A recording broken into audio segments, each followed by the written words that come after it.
You ever notice how the people who swear by manifestation seem to have this glow, like they know something you don't? They're landing dream jobs, attracting perfect partners, stumbling into opportunities that feel almost too convenient. And when you ask them how, they lean in and whisper, "I manifested it." And here's the thing, they're not lying. They genuinely believe their thoughts bent reality. They felt the shift. They saw the signs. The synchronicities were too perfect to be random. So what's actually happening here? Is manifestation real, or is there something else going on? Something way more interesting than cosmic wish fulfillment? Let's start with your brain's built-in filter system. Every second, 11 million bits of sensory information flood your nervous system. Your conscious mind can handle about 40 of them. That means almost everything happening around you right now is getting ignored. And what decides which 40 bits break through? A network at the base of your brain called the reticular activating system. The RAS is your relevance detector. It doesn't care about truth or fairness. It just flags whatever you've told it matters. And here's where manifestation gets interesting. When you spend 15 minutes every morning visualizing career success, journaling about your goals, staring at a vision board, you're not summoning cosmic energy. You're training your filter. You're teaching your RAS that this goal is now high priority. So it starts letting through information related to that goal. Suddenly you notice a job posting you would have scrolled past. You overhear a conversation about an industry you're interested in. A book on exactly the topic you need appears in your feed. The opportunities were always there. Your brain just started showing them to you. That's not magic. That's attention. But it feels like magic because you're not aware of the filtering process. You just experience the result, a world that seems to be conspiring in your favor. Now, here's where it gets layered. Noticing opportunities is one thing, acting on them is another. And manifestation doesn't just change what you see, it changes what you do. Most people who start manifesting a goal have no idea how much their behavior shifts. They think they're just visualizing and trusting the process. But psychological research on goal-directed behavior tells a different story. When you articulate a goal clearly and focus on it repeatedly, your brain treats it as an active priority. That priority doesn't just sit there. It influences hundreds of micro-decisions throughout your day. You respond to an email a little faster. You accept an invitation you might have declined. You mention your interest to someone in passing. None of these feel like effort. They feel spontaneous. But they're not random. Your brain is quietly steering you toward the goal you've activated. There's even a name for this, the Zeigarnik effect. It describes how your mind keeps uncompleted tasks in a state of heightened activation. When you manifest something, you've essentially installed an uncompleted task in your cognitive system. Your brain registers it as unfinished business. So even when you're not consciously thinking about it, the goal is running in the background, nudging your attention and behavior in relevant directions. You're doing more. You're noticing more. You're engaging more. And because all of this is happening automatically, you don't credit yourself. You credit the universe. But wait, there's another layer. Because it's not just you that changes. Other people start responding to you differently. And this is where self-fulfilling prophecies come in. Confidence is contagious. When you genuinely believe success is coming, that belief alters everything about how you show up.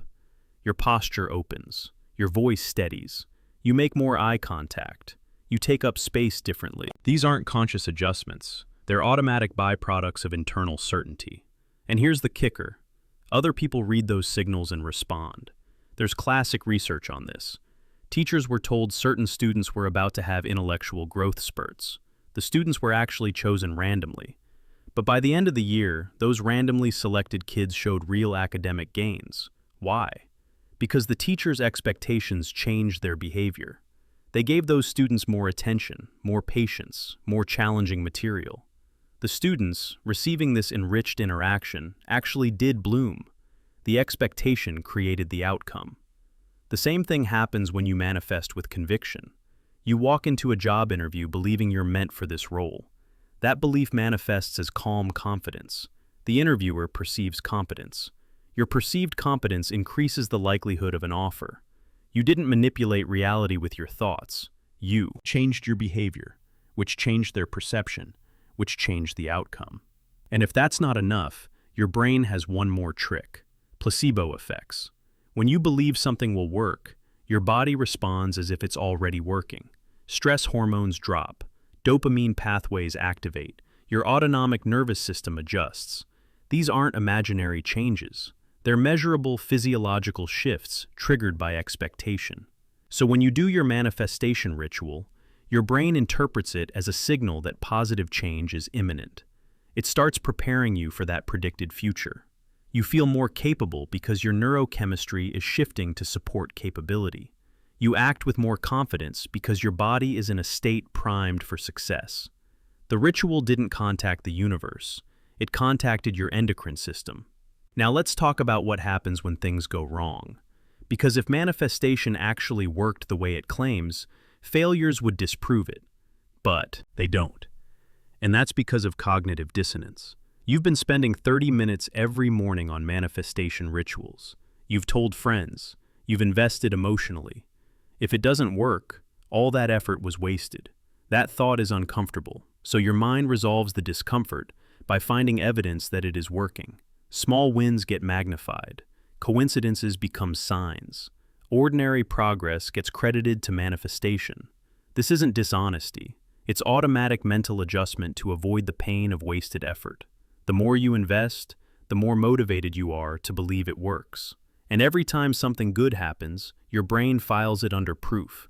Every time something doesn't happen, your brain files it under lessons, adjustments, or divine timing.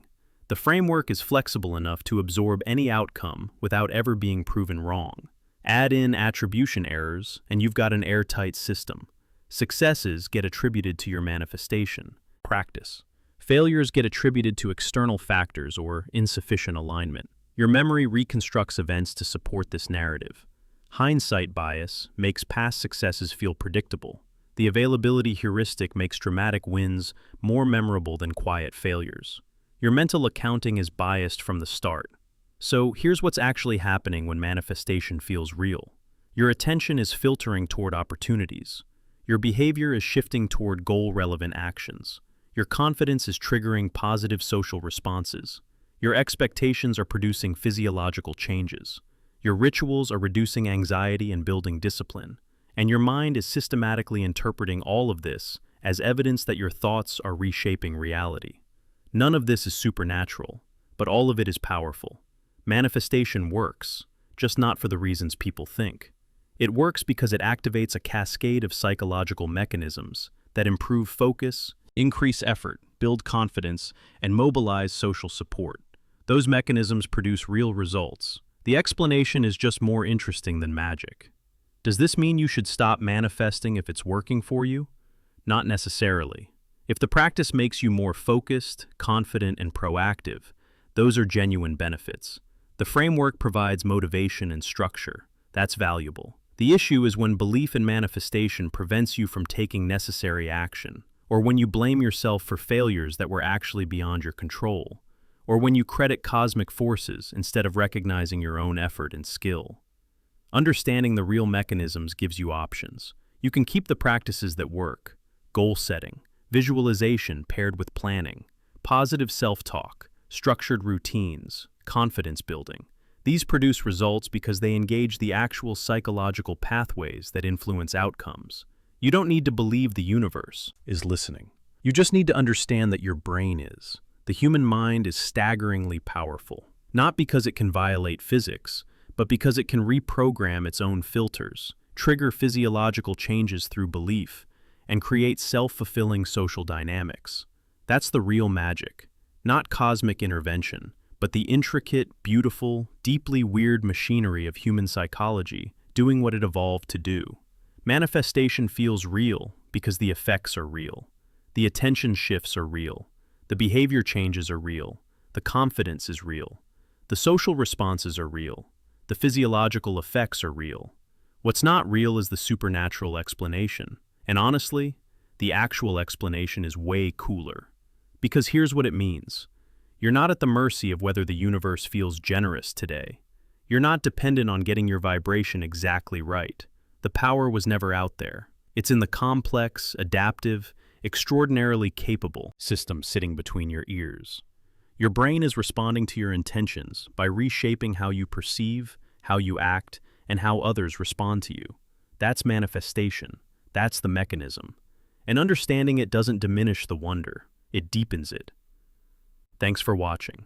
If this changed how you think about manifestation, or if you've got your own experiences that line up with what we talked about, drop a comment. And if you want more breakdowns of why things feel one way but work another, you know what to do. The universe isn't listening, but you are. And that might be all you need.